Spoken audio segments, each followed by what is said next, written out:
Oh, hello. We are going to do a debate, and I am waiting on my dude to show up.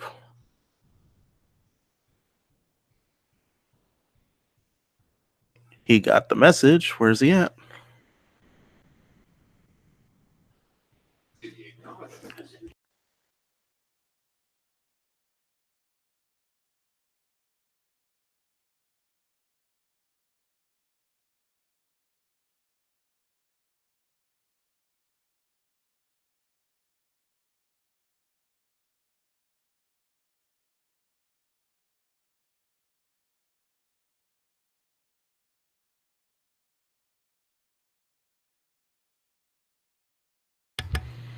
We're still waiting on my dude to show up, so if anybody hops in, hello. He's got the link. We're just killing time till he gets here. Excuse me.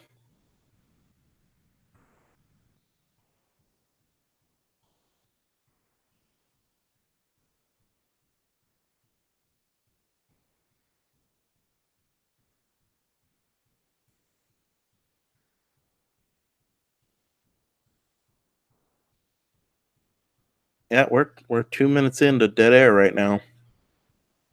So hopefully this guy's up here soon.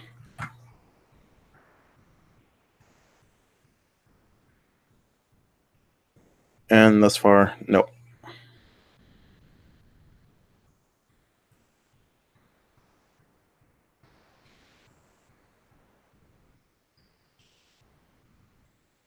I'll try sending him to him again.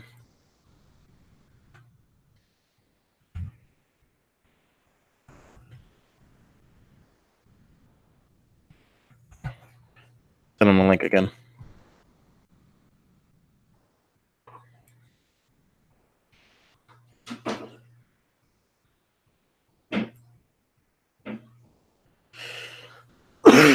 Excuse me, I'm a little sick. My dude, what's up? Hey, can you hear me? Yeah, I hear you. You sound sexy, man. I hear you. Cheers. You're a little hot. I'm gonna turn down that gain a bit. Okay, yeah, sweet. It's coming just a little hot. How's that? Oh, that sounds much better. That's good. Okay. Your Awesome. name's visible. I don't know if you care if like I don't know. You want me to just call you the Silverback? Yeah. What do you mean my name's visible? Well, I mean in the Hangout chat I can see it, so I don't know if it's gonna appear the same way at the screen. But Do you know how I can hide that? I think you can just change your name. I don't know if I can focus on you, like if it's gonna do anything.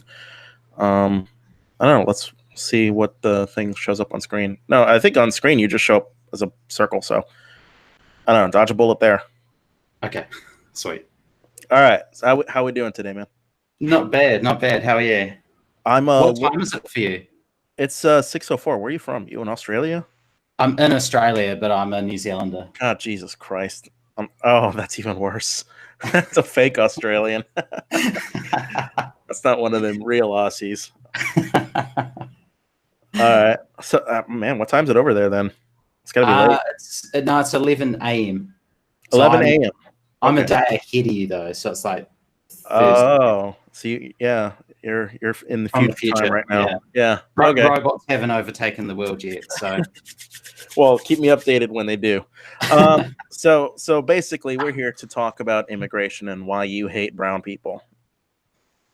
I don't think that's a fair representation of my position. That's totally unfair. So for those who are watching, which is nobody at the moment, but when they do come, if they do come, basically this whole thing started because we seem to disagree over the economic ramifications of immigration. And I'm wondering if there's a little more to it than just that. So I guess I want to start with like just this question. Like, let's assume we live in a world where we can know for sure that all the economic ramifications of immigration are nothing but good. Like all the immigrants do is do good things for the economy. Are you okay with unlimited immigration? Am I okay with open borders, unlimited immigration? Yeah, if we know for sure that they contribute to the economy. I would say, I mean, I guess outright I would say no, I'm not cool with open borders. And I guess the other thing I'd say to that is, in terms of economic benefit, part of the equation there is not just is there a net benefit, but to whom and at whose expense. So there may be an increase in GDP, for instance, but that could well be at the expense of a certain sector of the population whose, I guess you could say, bargaining position in the economy becomes worse at the, as a result of it. Yeah. So I guess that would be my position. Economically, would you describe yourself as a capitalist or as a protectionist? I would say that I definitely lean capitalist. I mean, I guess on a left-right spectrum, I'm definitely left-wing. I mean, being a New Zealander, I think our right wing would be left of Obama. Probably. I think that's undoubtedly. Now, I guess one thing I would add to that, though, is not necessarily left of Obama in his personal opinions, but left of Obama in what his policies manifest as because of political considerations. I assume Obama is probably more left wing than he was as a president because of political experience. Yeah. But yeah, I think in general, a right-wing voter in New Zealand is left of, your average Democrat. So and so I'm left of that in New Zealand. So yeah, I vote Labour in New Zealand. So this whole thing started when I asked if you would shed a tear for the death of Blockbuster to Netflix, and I kind of feel like that's the perfect metaphor for immigration economics, right? It seems heartless to say that, some people do get left behind. And this is absolutely true. Some people can't compete as well against certain kinds of labor. But overall, I think you'll be hard-pressed to find economists who actually think that immigration is somehow bad for the economy, though. Even if some people do poorly on an individual level, the overall effect on the economy is a benefit because it grows the supply of labor, it grows the supply of consumers, and it grows the supply of capital, right? You have more people who can spend, more people who can shop, more people who can work. All this stuff is basically good for the economy. But you seem to take issue with that. I think because I guess to give it a little more background. So this was regarding the Sargon Destiny debate they had a year ago, which I have to admit I haven't watched since it was on. So I haven't actually looked at it in a year. But and my comment that you were reacting to was around Destiny's thing of they may lose all their the factories go overseas, and that's right. The factories go under in small town Ohio or whatever, and that town basically dies and becomes jobless.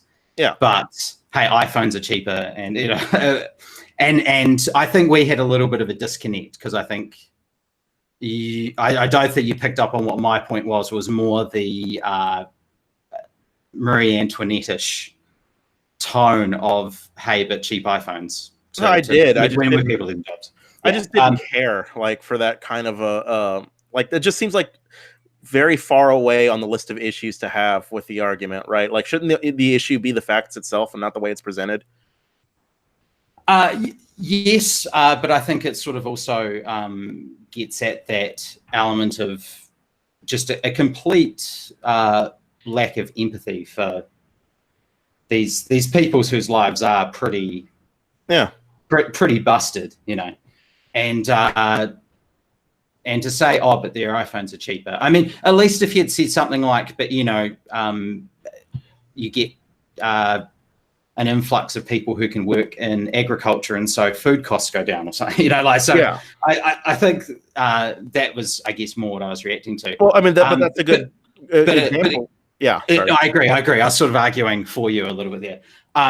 But it gets at that point, I think, that it's true. I haven't looked into it extensively, but I'm willing to concede that GDP goes up. Business activity goes up because you have an influx of labour. Economists talk about job security and how if there's low job security, it's good for business because if there's a million people who could take your job tomorrow, you're not going to kick up a stink. You're not going to complain about your job. You're not going to try and get better pay because you're lucky just to have a job because there's so many people to replace you. So when you have an overabundance of labour, businesses love it. So I'm just curious. But the people who are in those types of jobs, I don't know if it's great for them. Well, I'm just curious. Would you prefer closed borders as a means of ameliorating this as a problem? I would never advocate for closed borders. I mean, I guess that would be incredibly hypocritical as someone who lives in a different country to where they were born. Black Pigeon Speaks manages it. What's that? Black Pigeon Speaks manages it. Oh, okay. I'm not really familiar with Black Pigeon, I have to say, but I did check out your videos, and they all seem definitely really well put together. Like, I was impressed. That. Well, what do you mean well put together? Like well researched or just well presented? Oh, I mean, like your editing and your presentation's really, really solid. In terms of content, I think I'm not someone who you need to convince of the things that you're saying, if you know what I mean. Like, yeah. I'm not exactly a hostile audience to your points. So yeah. But yeah, I wouldn't say close borders. Like I don't think freeze immigration. I mean, let me give you a little bit of perspective on a New Zealander living in Australia. So I'm under what's called a special visa. So every New Zealand and Australia have a reciprocal agreement where New Zealanders can live in Australia, Australians can live in New Zealand, and you don't need a visa or anything. Just, I just rock on up with my New Zealand passport and I'm let in straight away. I can work, I can get a Medicare card and basically get not all, but most of the benefits of an Australian citizen. There's a few things that New Zealanders can't get, which can be an issue for Kiwis. Do you like this system? I think it's good. I think it works well, and it's partly because it recognises the close relationship between New Zealand and Australia. Like we are kind of big brother, little brother sort of thing. And I mean, it works pretty well. There are some restrictions though on that visa. So, for instance, if I had any criminal convictions, I wouldn't be eligible for that visa and things like that. So there is some control of and this is just on the level of New Zealanders getting into Australia. Like they do control which New Zealanders can come into Australia, and that's the most liberal of immigration, interactions. It actually sounds pretty open. I'm just wondering though, is that a system you would be an advocate of for everywhere else? I think that. So if you look at Australia, for instance, if I wasn't a New Zealander, it's much harder to get in. Now, it depends on what sort of a visa you're going for. Obviously, a visa to visit Australia, I don't think is at all hard to get, whatsoever. But there's restrictions. You can't work and stuff like that. You can get what's called, I believe they call them like working holiday visas or something like that. And that's where you sort of get a 1-year visa where you're eligible to work. And at the end of that, you then have to renew it. And then there's sort of applying for things like permanent residency and stuff like that. So there's sort of different levels of, getting into Australia that non-New Zealanders have to go through.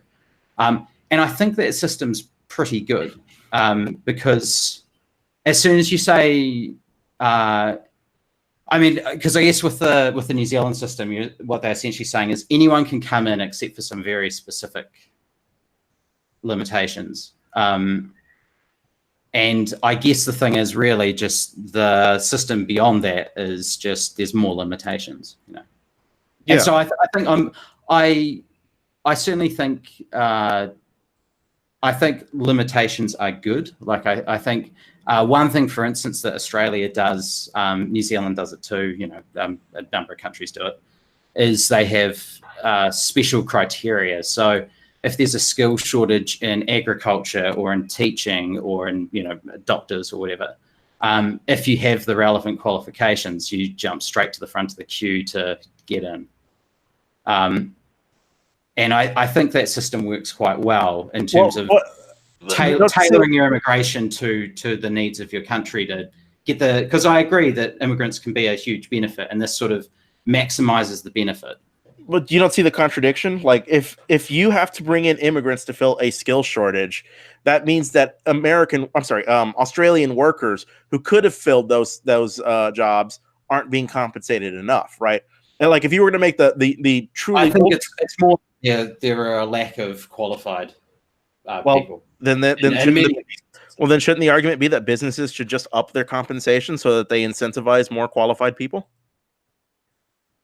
I hear, and I'm sorry, like, and I think we may talk past each other a bit because you'll know a lot more about American stuff, and I'll know more about Australian. Oh, and I just did a video, so it's a little unfair. But go on. Yeah. So, are you familiar with the city of Christchurch in New Zealand? No, I'm not familiar with anything in New Zealand but Lord of the Rings. My dude. No, that's cool. I completely understand that. So they had a huge earthquake, like almost a decade ago, about sort of 7 years ago or so. Massive, like, you know, lives were lost, and the destruction of the city was just immense. Like, you know, right off the whole city and just rebuild the whole thing, which isn't unprecedented in history. You know, other cities have dealt with similar disasters and bounced back and stuff. But it's still an ongoing thing, like, you know, and it's kind of sad to go there and see just how little of the original inner city remains and stuff like that. Just, you know, most of the buildings went down.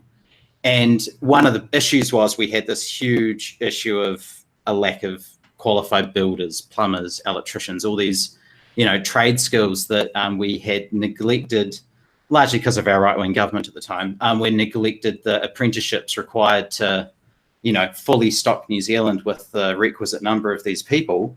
And so we ended up importing a whole heap of, I think, mostly Irish, actually. It was a ton of Irish people who came over. Yeah, you turned to immigration to fill a labor shortage. Exactly, yeah. And so basically, if you had any sort of construction work experience, you were front of the queue for immigration, you know, come to Christchurch and, yeah. Does that include low-skill construction work?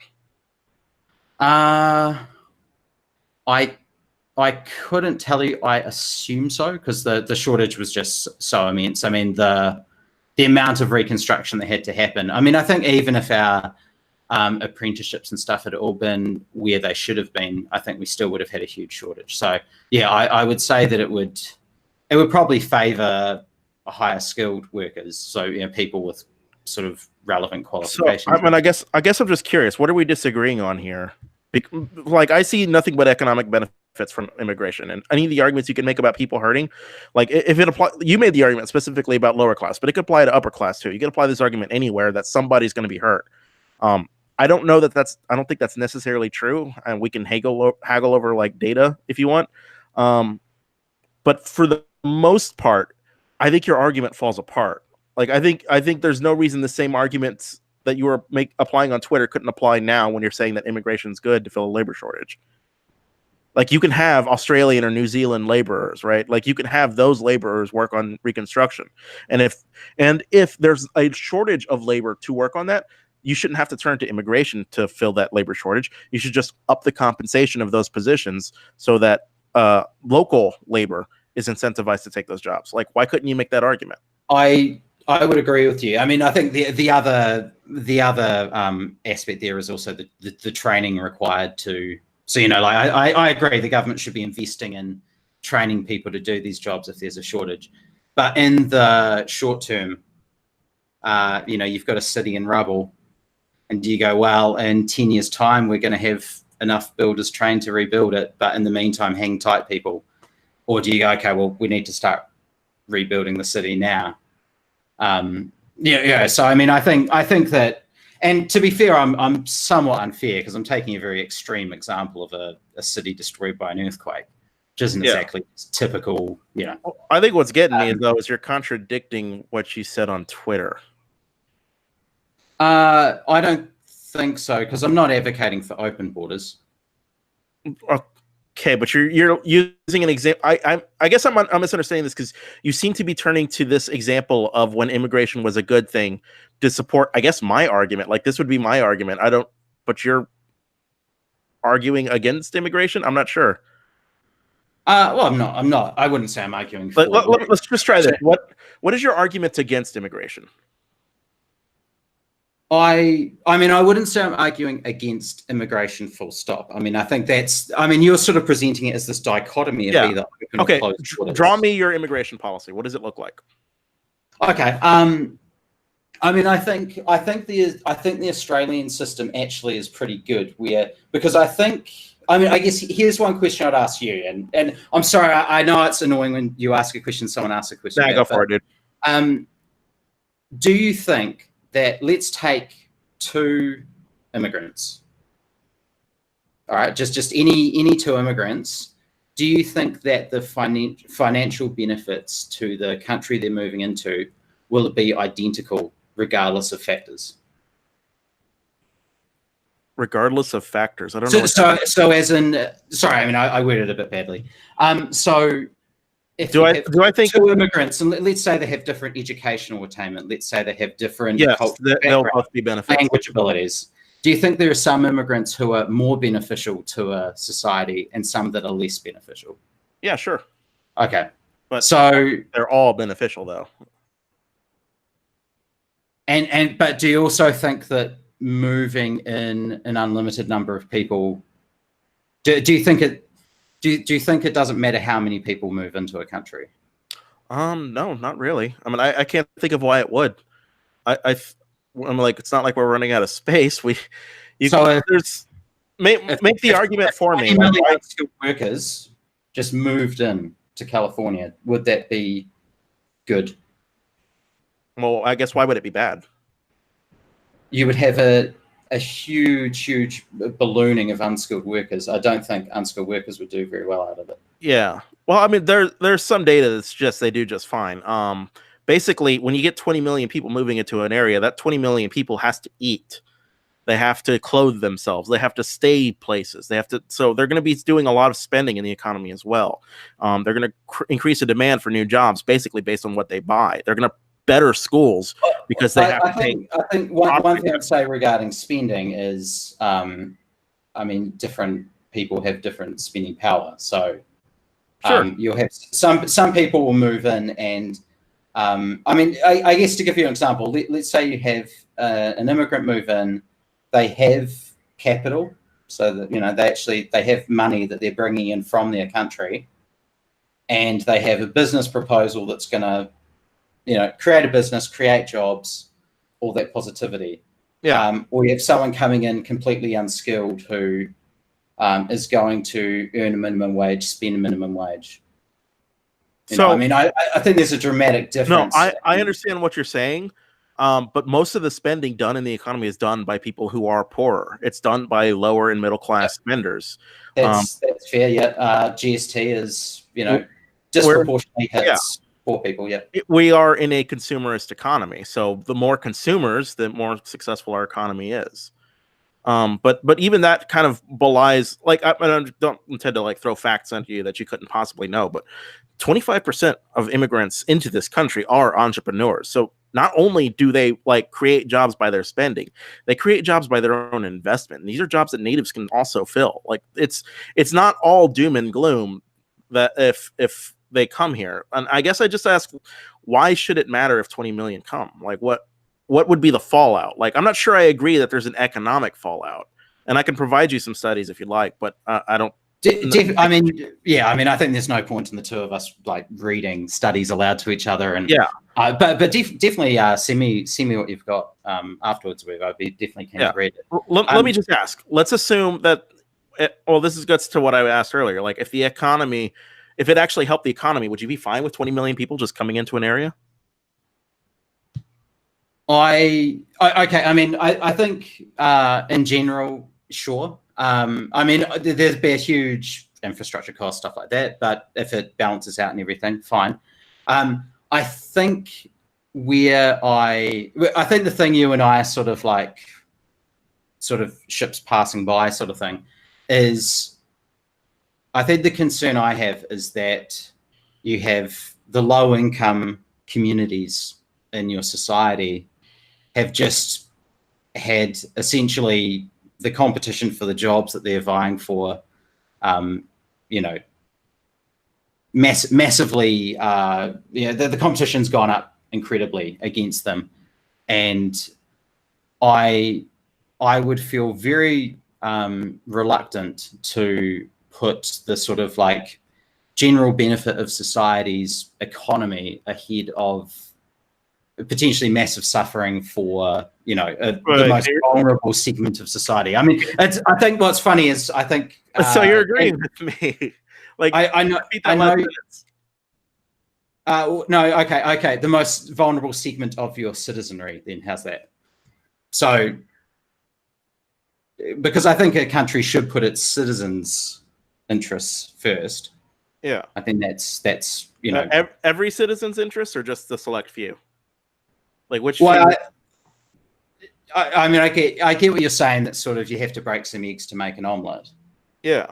And I guess the thing for me is, and maybe this is my the lefty in me coming out. I'm very reluctant to essentially throw your unskilled, vulnerable workers under the bus if it basically just means your large national multinational corporations booming because they have an absolute desperate job market where people will do anything for a job because they're scrambling for them.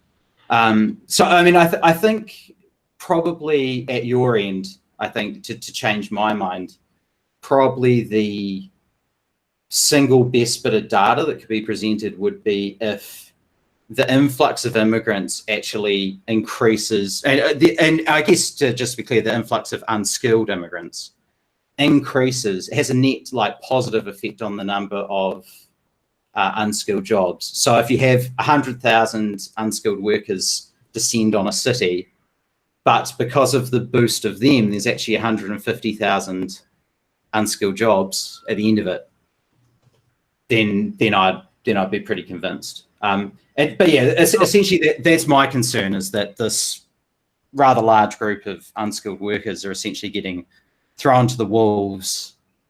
Yeah, well, I mean, I'm not for the sake of big corporations and essentially companies being able to stamp on workers even more. Yeah, but I think you can simultaneously be an advocate of people's freedom to move and freedom to associate, and also be an advocate of social welfare that helps the poor. Like, I don't see these as contradictory positions. Like, I'm perfectly fine with helping poor people out, people who would be displaced by immigration. That's not an issue to me. But but if you factor that into the cost, then how much benefit are you getting? Wait, I'm sorry, what? So as in, let's say that there is a financial benefit to a society of this immigration, but then you're having to redirect that into the people who no longer have jobs. And I know it's debatable whether they lost their jobs because an immigrant took them, or just the conditions of negotiation to get a job got tougher. But if you're then having to redirect money into basically propping up your citizens. Yeah, so this is why I'm not afraid of third world migrants or low skilled labor. We are the most educated workforce in the history of the United States. There's really not much excuse to have your job taken by somebody like that. But I can understand if you do. If you're asking how much, if you're asking for a cost benefit analysis, I think fiscally, most economists either find it's a wash, or they'll find that it's a negative. But again, I hate throwing this at you. I can quote the National Academy of Sciences: immigrants in their second generation contribute more to the economy, fiscally speaking, than any other group. So it seems like, as a long-term investment, it's actually the smart thing to do, is to bring in immigrants.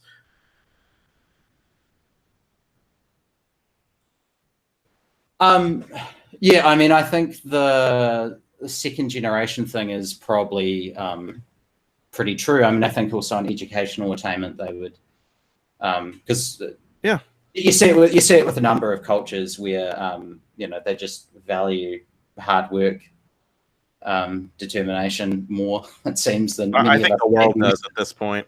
Yeah. I think it's just the nature of the economy, but we're becoming a more connected world. So I don't know. I see immigration as a necessary consequence to it, and I just see, if it's going to be a necessary consequence, we should integrate into that world the smartest way possible, and that means maximizing the benefits and minimizing the costs. And I don't see stopping immigrants from coming here as doing either of those. I see that as maximizing harm. Maximizing harm. Harm to whom? Well, harm to the economy. Like, well, we've got an immigrant population in this country of like 40 plus million, but that's a lot of business owners, consumers. That's a lot. I mean, like, just think of the evaporate 40 million people all at once. Use Thanos' gloves and snap them out of existence. You think the economy is going to be doing well from that? Like, that's a lot of people.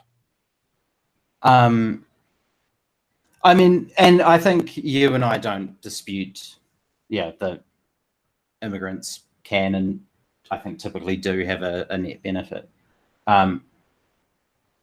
Again, I mean, I think the thing I would say is the uneducated, unskilled worker is probably in a pretty bad situation. Yeah, but they are anyway. Okay. Like, realistically, whether or not black youth, same feeling.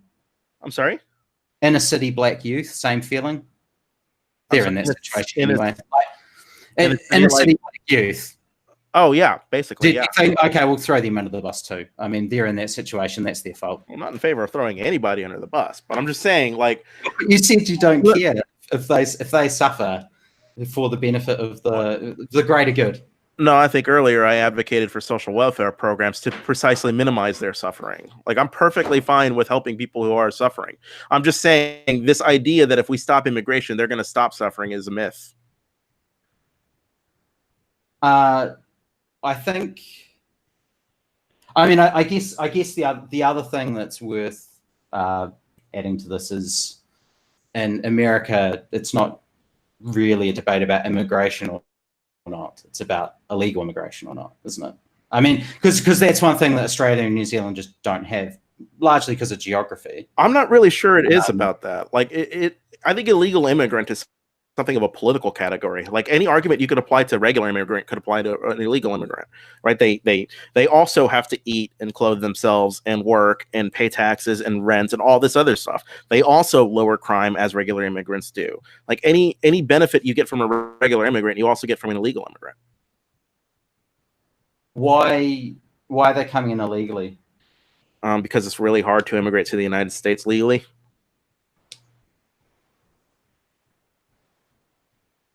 So how restrictive is immigration into the States? I mean, I'm not hugely familiar with it. Like, no, it's so restrictive that 12 million have immigrated illegally. But it's so you have to to get a green card in the United States. You have to have lived here for 5 years. To get citizenship, it's another 5-year long process at minimum. So a green card means you live in America. Yeah, a green card's like a residency status. Like, it's just so permanent residency. Not permanent, but it is a residency status. It's permission to live here. Okay, but it takes thousands of dollars. Can a green card expire? I don't know. Because that's the distinction between a permanent and a temporary resident. So in Australia, people will go for permanent residency and then they can live in Australia. Green cards are valid for 10 years, apparently. Oh, okay. Interesting. Okay.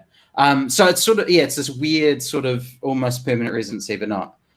What about work visas? Like, let's say I wanted to move to New York because it's my favorite, one of my favorite places in the world.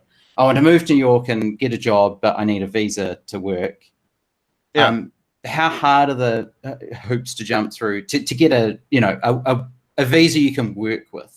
I'm not sure, but I do know that most illegal immigrants are visa overstays, so it's probably too difficult to renew at the minimum.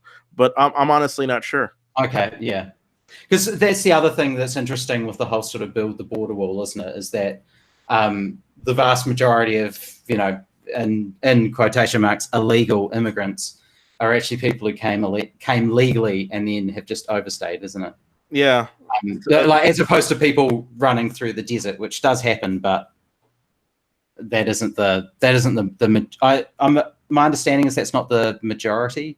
Like, the majority is actually overstayers. Yeah, the majority is overstayers. Yeah, but, yeah. I'm not convinced the ones coming across the border are much of a problem either. I I mean, I'll entertain any arguments you got, but really, I mean, every benefit that applies to a regular immigrant could apply to an illegal as well.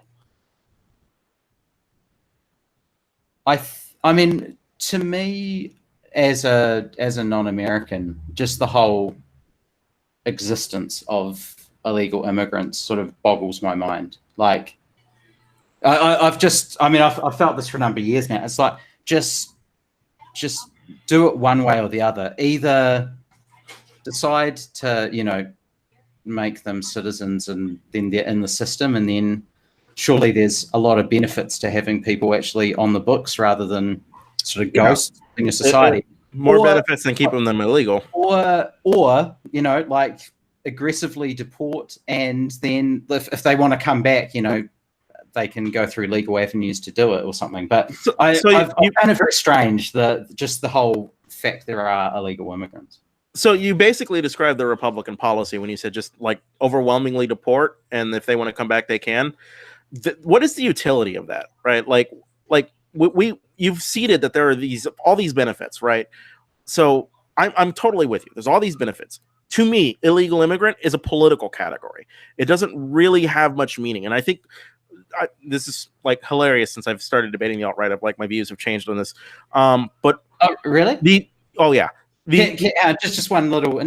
Can you tell me how your positions evolved or changed? Like that's kind of interesting to me. I think I used to be fine with border controls before, but I think I've become much more comfortable with open borders than I used to be. And not fully open borders, but I'm perfectly fine. Basically, if anybody wants to come here, why not fully open? Because I like to have checks for things like drugs and crime. Like I totally sympathize with the argument. Even though immigrants, illegal and otherwise, commit less crime than natives, I'm perfectly fine with checking just in case anyway. Okay. Yeah. I mean, I think you and I are largely in agreement there. Like, I promise you, I have way more open borders than you are. Oh no! I mean, on that specific point of like, oh yeah. I mean, and because I think that would be the Republican sort of defense of their position, which isn't mine, frankly. But it's a bad defense. But that, you essentially have these people who knows who they are, who knows what they did in their previous country. I mean, we do live in a world where terrorism exists, and I'm not saying, people crossing the border from Mexico or Hispanic people overstaying in America are disproportionately terrorists, but just this idea that people can wander into your country undocumented with no record of their past. There are extreme examples where that does happen with refugees and stuff, and that's perfectly understandable why they're undocumented, and you sort of have to do your best with what you're presented with. But this idea that that's normal and fine and there's no issue there, I think is, while there may be no issue currently, while there may be no problem happening, the fact that you're basically just removing all safeguards, to me would be a little concerning, I think I understand that. I think I agree with that sentiment in principle. I'm not so sure that's really born. Like in reality, people who come over just don't commit crimes. They really just don't. And I have to say, I definitely think your point that if you're an undocumented alien in America, the last thing you want to do is draw attention to yourself from the police and the like. Which if you read so you are going to you're going to keep your head down and just kind of get on with it and not cause trouble. I agree with that. Yeah, so I guess I'm just lost on where do we disagree then? I think the truth, and I think we don't disagree on this actually, that I think a country should be checking who's entering their country. Like I think people entering illegally is unacceptable. I think that even if they're not causing problems, even if there's no negative impact or whatever in general, just the fact a country is allowing it to happen, I think is a bit of a Well, what do you do? Like, we have 12 million illegal immigrants here already. What do you do with 12 million illegal immigrants? Like, you're president of Earth right now. What do you do with our 12 million? Okay, interesting. I've never had so much power. I feel like Thanos. But I won't do it. Don't worry, I'm not going to click my fingers. I mean, personally, I think that current existing illegal immigrants in America, my position would be that there should be a path to citizenship. Especially, I mean, if they've been there for quite some time, I mean, especially have the dreamers, or whatever they're called, the ones who essentially either born in America or they kind of came as babies. And they came as babies. Yeah, if they're born in America, that'd be different, wouldn't it? But yeah, they came as like infants, and all they know is America. It's like it would be kind of insane to just go, okay, back to Guatemala for you. So I mean, for me, I think the thing is there should be a system should be set up that gives good incentive to be on the books rather than off it. That can be a combination of carrot and stick. So it can be, look, here are the benefits if you enter this program, and at the end of it, we will make you a citizen and everything. Or at least, you'll get your path to a green card or whatever. I mean, I think the problem is with sort of cracking down is the more you crack down, the less reason people have to play ball, Yeah. Just like you just go more underground, So, I mean, that seems like less of a reason to crack down. That seems like less of a reason to make it difficult. Like you say, pathway to citizenship. I don't disagree with giving illegals a pathway to citizenship, but we have to completely revamp the way we give out citizenship in the first place. Firstly, I'm not even sure. Let me rephrase that. You don't have to give them a pathway to citizenship. I think that would be the smart thing to do, but you have to give them a pathway to permanent residency. Okay. Yeah. No, I agree. As soon as you started saying that, I was like talking about the citizenship thing. I was like, yeah, I mean, I should have said residency. Have you ever heard of the Schengen zone? You know what the Schengen zone is? Oh, like the EU. Like the EU. Yeah. Well, I guess this is a little weird since you got Australian politics there, but I'm actually like pretty firmly an advocate of like a NAFTA zone. Like thinking about it, I can't imagine what drawbacks there would be for having the free movement of labor, capital goods, what have you, basically in the regions of Canada, the United States, and Mexico, effectively forming like this federation of countries in much the same way the EU has the freedom of movement in the Schengen area. Like, okay, interesting. Yeah. Well, what do you think of that? Like, what do you think that would solve a bit of our immigration problems? I mean, I would say I'm not against it on the face of it. Yeah, I mean, I think the EU is a funny one, because as someone who's, I've spent some time in Southern Europe, in Central Europe, and in Northern Europe, and you get the sense that some countries do very well out of the Eurozone and others really don't. I think the likes of Italy, Greece, Spain, basically all of Southern Europe, having because would you also be looking at shared currency? I don't know. Yeah, I mean, I know you're spitballing. I know you. I'd have to look more into manifesto that you've written down or anything. It's an interesting idea. No, it is. Like, I think we'd probably get rid of a lot of painful bureaucracy. I think there's and I mean and you can see it with Brexit. Like that's I think one of the, and with the Irish border. Like as soon as you go, okay, we're going to have a hard Irish border, and then that's going to be interesting to look at in the coming sort of year of how messed up does Ireland get. There's already terrorist activity starting to rear its ugly head again. Because of the whole, if Ireland proper is in the EU and Northern Ireland isn't, then do you have to now draw a really hard border there and check customs and all that sort of thing? Well, they already do because they have little different exceptions because they're an island. Like they actually don't fall in the Schengen agreement. Like you actually have to present a visa to go to, or I'm sorry, a passport or. Fuck it. You know what I'm saying? To get into the British Isles.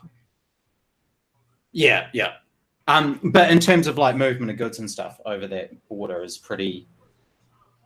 It's pretty free. It's my understanding anyway. I mean, I haven't looked at it extensively, but like because that's what one of the big dust ups of Brexit is what happens with that Irish border, because they seem pretty happy with it as is. And it seems to also appease, the people who want one Ireland separate from Britain. Yeah. Like, well, I can still go to Northern Ireland and nothing. I don't have to kneel to the Queen as I enter anything. So, I think it's an interesting one. But so yeah, that layer of bureaucracy that those borders can be a bit of an issue. But I think it's an interesting idea, definitely. I think the one thing I would say is, as you sort of widen the free market, if we want to call it. I know it's not technically free. There's lots of regulations, many of which I'd agree with. But if you widen that net of the free market, often certain bits do very, very well out of that, and I think there are other bits that maybe don't.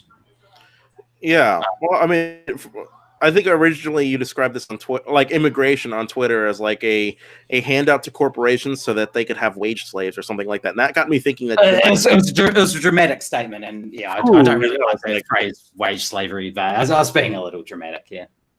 Oh, well, okay. I mean, I the way I see it, like, I'm going to sound like a neoliberal cuck here, which is fine. I don't give a shit. It doesn't benefit corporations for you to be poor. They want you to spend your money. Like, so I get the argument that it's great for cheap labor. I don't get the argument that everyone's going to be worse off for it. Like, they're not. It's in their best interest that you have money to spend.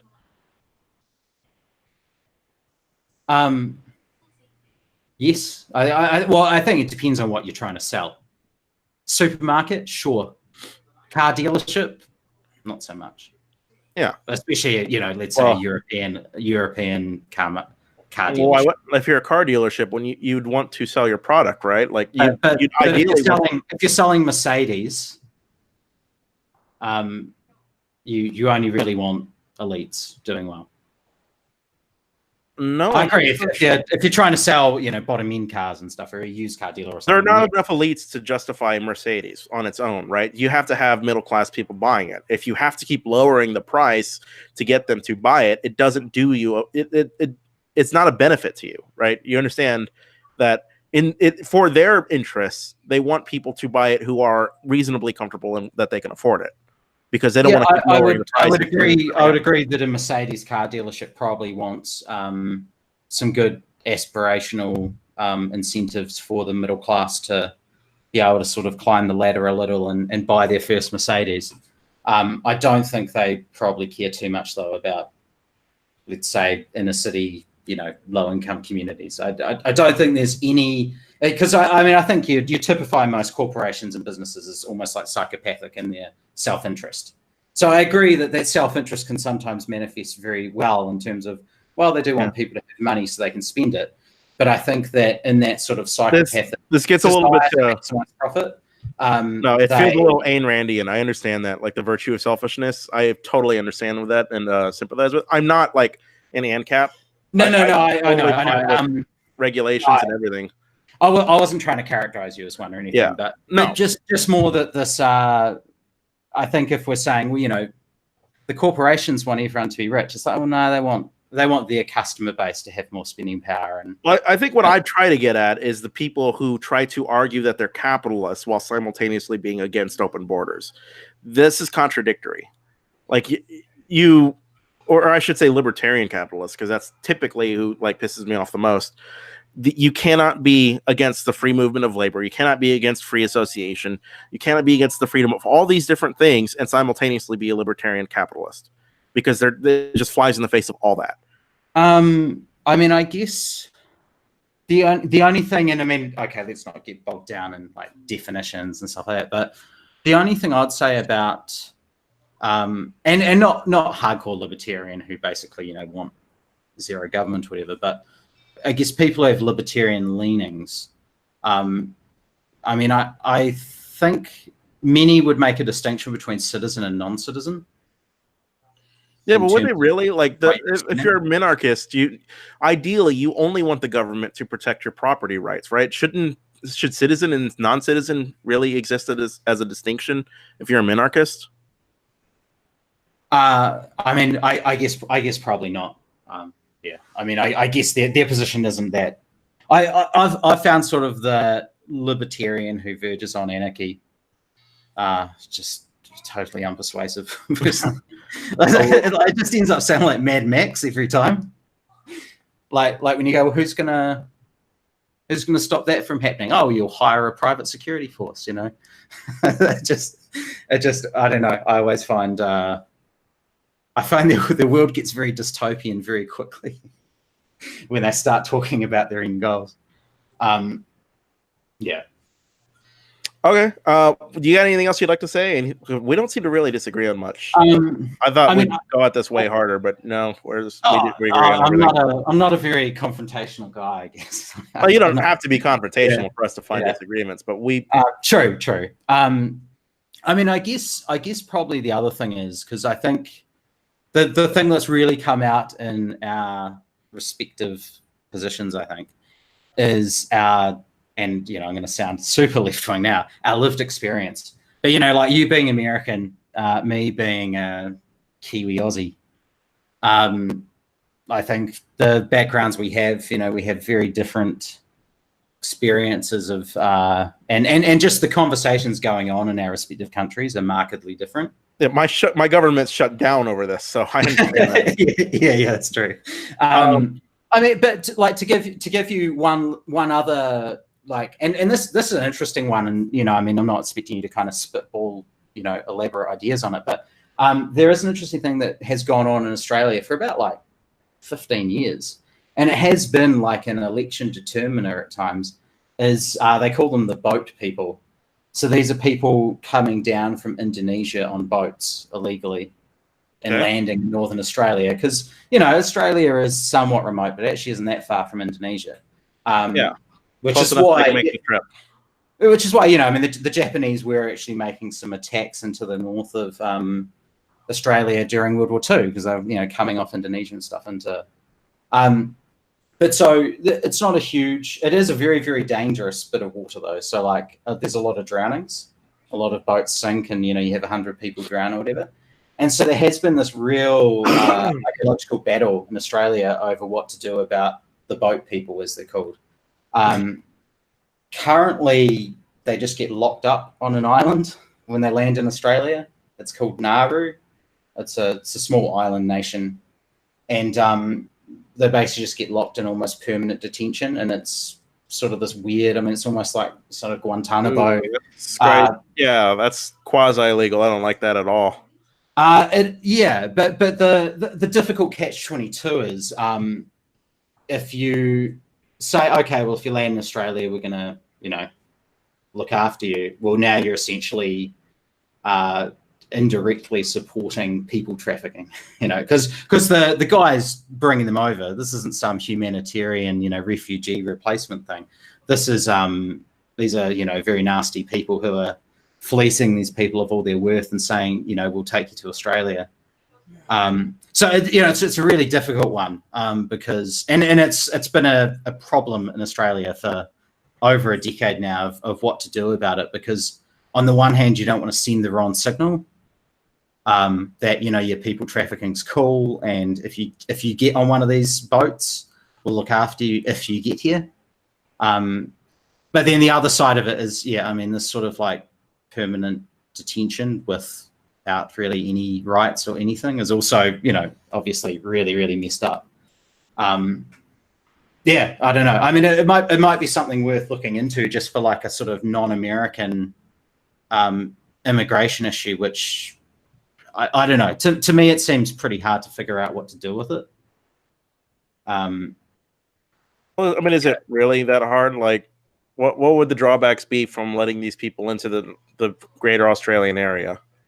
Because the signal to the people traffickers is, and the people traffickers can then say to people, look, they are letting people in. So, because the boat stopped, there's far fewer boats arriving. In fact, but don't you think these people, I feel like these people immigrate there because they're incapable of doing it, I don't know, legally, effectively. And some of them probably do have legitimate refugee, like claims. I mean, I guess one of the arguments that would be presented would be that every time we take a boat and look after these people, we're pushing back people who are going through legitimate refugee programs through the UN and the like. If you're spending your refugee budget on the people entering illegally, some of whom probably deserve to be looked after, some who are probably there just as economic migrants or whatever, you're potentially pulling the rug out from under the people who go through the proper channels, apply to the right things, have the right documentation, and have been waiting an excruciating period of time to get out of, what we can document as very real bad situations.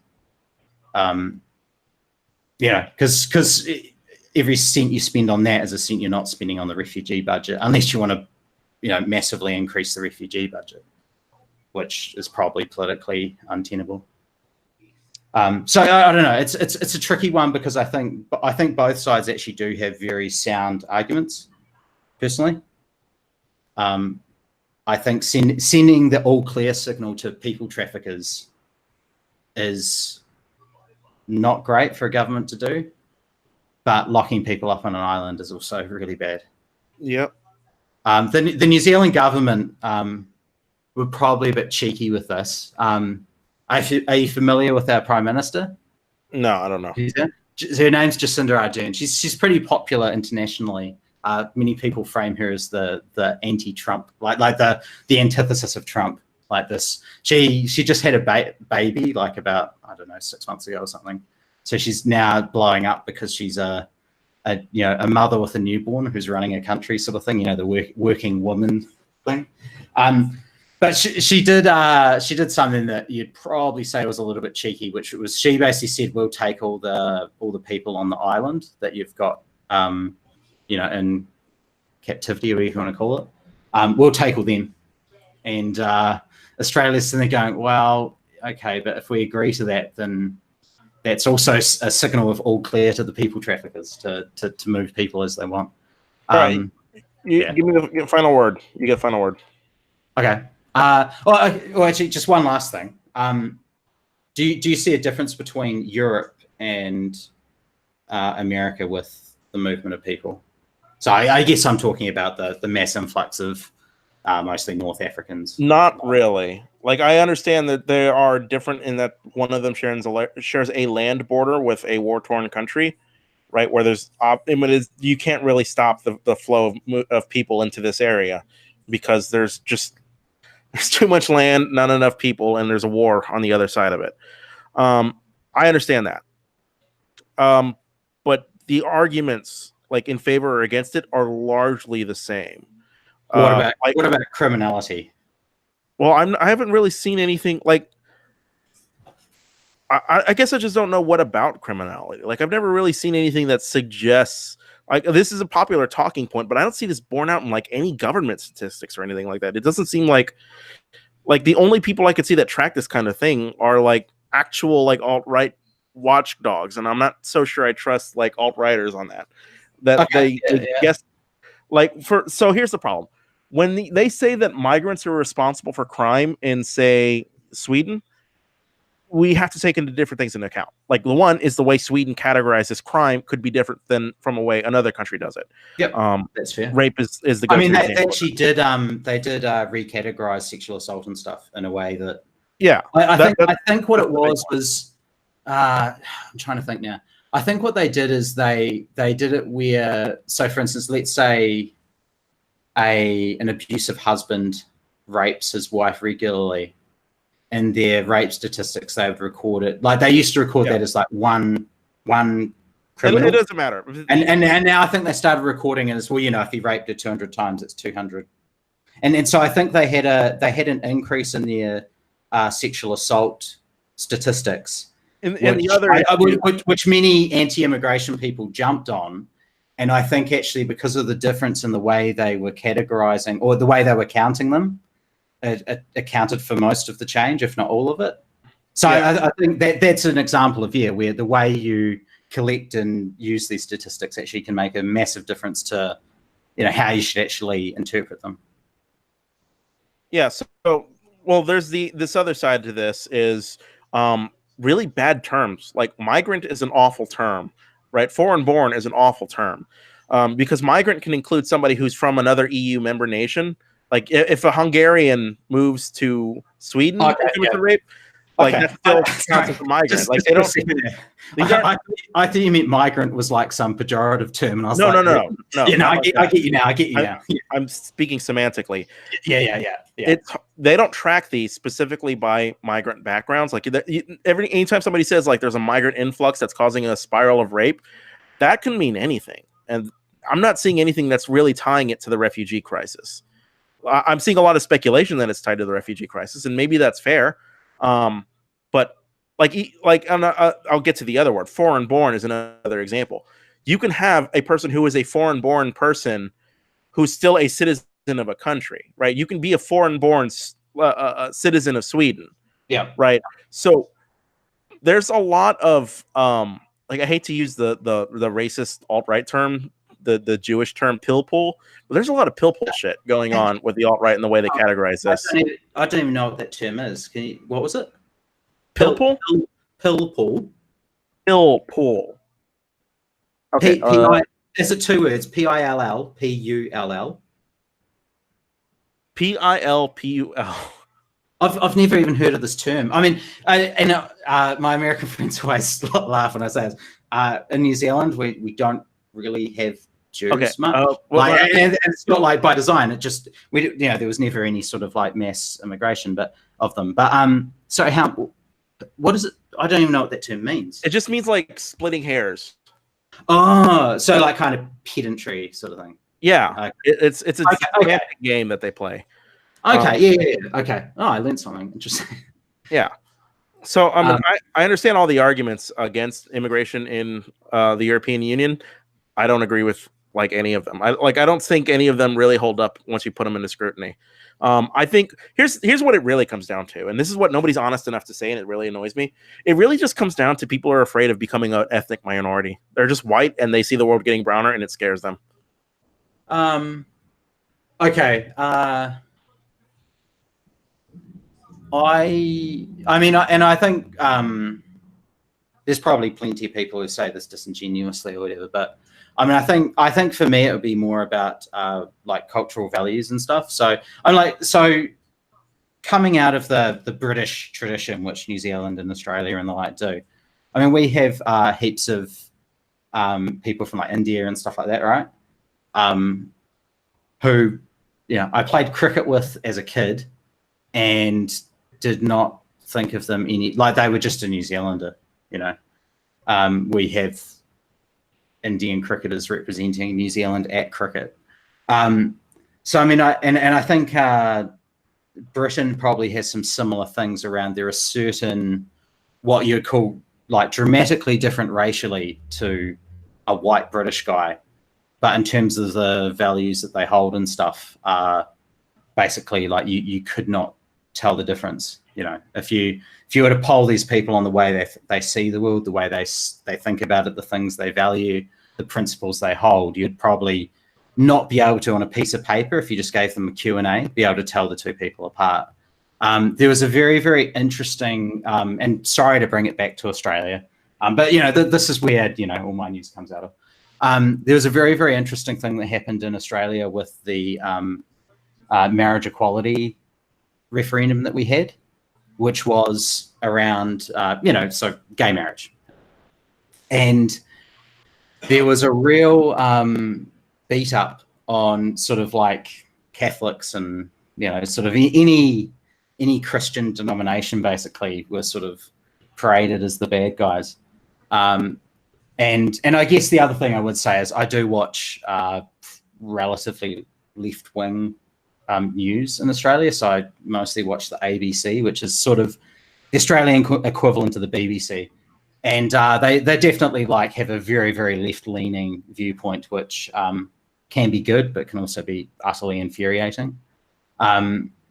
But one thing that was very interesting was that when the actual poll results came back and they started looking at, well, which electorates were the ones that were against gay marriage? Bearing. What's that? Bearing. It's not very good. No. Yeah, no, I'm trying to. Bearing had this sort of. I mean, I think he wasn't against gay marriage. He was against the way that was being done. Yeah, I remember. No, he said he was voting against the referendum. He was against gay marriage. Was it? Oh, okay. He outright said he was voting against it. But I think his reason for voting against it was because of the conduct of the the left. Like his reason was that the left are really bad at free speech or something really stupid. I don't remember what it was. Yeah. But I think the referendum. I think often the negotiation that some people have difficulty with is in terms of like what are the rights of religious people who disagree with the idea of gay marriage. So, like for instance, do you compel a Catholic priest to marry two men? Yes, by gun. If it's antithetical to by gunpoint. I mean, and look, I'm an atheist, so it's not. I don't really have a dog in the fight. But it was because, and I guess the other thing is because New Zealand, we just passed it in Parliament. It was it's such a non-controversy that the most right-wing parliamentarian in the New Zealand Parliament at the time voted for gay marriage because he knew that his the younger constituents would just absolutely crucify him if he voted against it. So it was, it was a very unifying event in New Zealand, which is pretty awesome. But in Australia, it was a lot more divisive. But one of the things was most of the division was in places like Western Sydney, which is just, the most multicultural, I guess you'd say, part of Sydney. High Muslim population, high Chinese population actually as well, was one of the other demographics that were very, very earnestly against it. Whereas most of the Christian majority, sort of rich white neighborhoods, they were all fine with it. And it was very interesting because the electorates where people, emphatically voted no to gay marriage were held by the Labour Party, which is, I guess you'd say, the equivalent of the Democrats. Yeah. So you had the left-wing party who were champions of gay marriage. It was their constituents who were saying no, and by and large, right-wing. I think there were some kind of like rural areas, sort of farming areas and stuff that voted no a bit more. But by and large, I mean, the majority of Australia voted yes by a fair amount.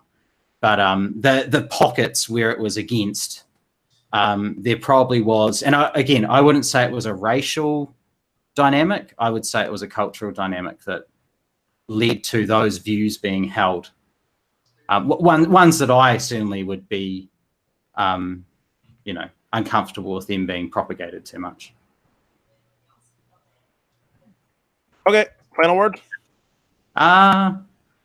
I mean, I guess I don't have anything more to say, I guess, but I'd just say thanks for the chat. Like, I think this is really good. Yeah, all right. Yeah, I mean, I enjoyed it. And I mean, any of the data you have, because here's the thing, I'm definitely willing to change my mind on things. And it's sort of, Sam Harris talked about it one time, the inability of people to change their mind in real time.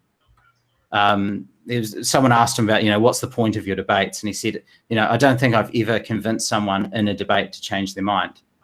But if it starts eating away at them a bit and then they start rethinking things, and so over time, people might evolve their position a bit.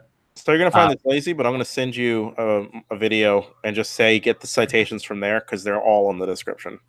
Like they're cool. Is it one of your videos? Yeah, but I pretty meticulously. Your right gets wrong on immigration? Yep. Yep. Okay, yeah, cool. Yeah. You don't need to send it to me. I've got it in front of me. I watched it just before we talked, actually. Okay. Yeah. So no, I'll check those things out. I mean, as always happens, people watch the video and don't click the links. But yeah, no. Cheers for this. It's been good. Yep. Awesome. Yeah. You have Sweet. a good day. Have a full Aussie day or Kiwi day, whatever you do. Just go get eaten by a snake or something. What's that? Go get eaten by a snake or something. No, I live in the city, so I don't see snakes or spiders much, actually, which is all right. If I lived out in the country, it'd be awful. Just giant spiders running around everywhere. I wouldn't do it. But yeah, you have a good night, man. Yeah, you too. Good night, man. Peace out. Awesome. Cheers.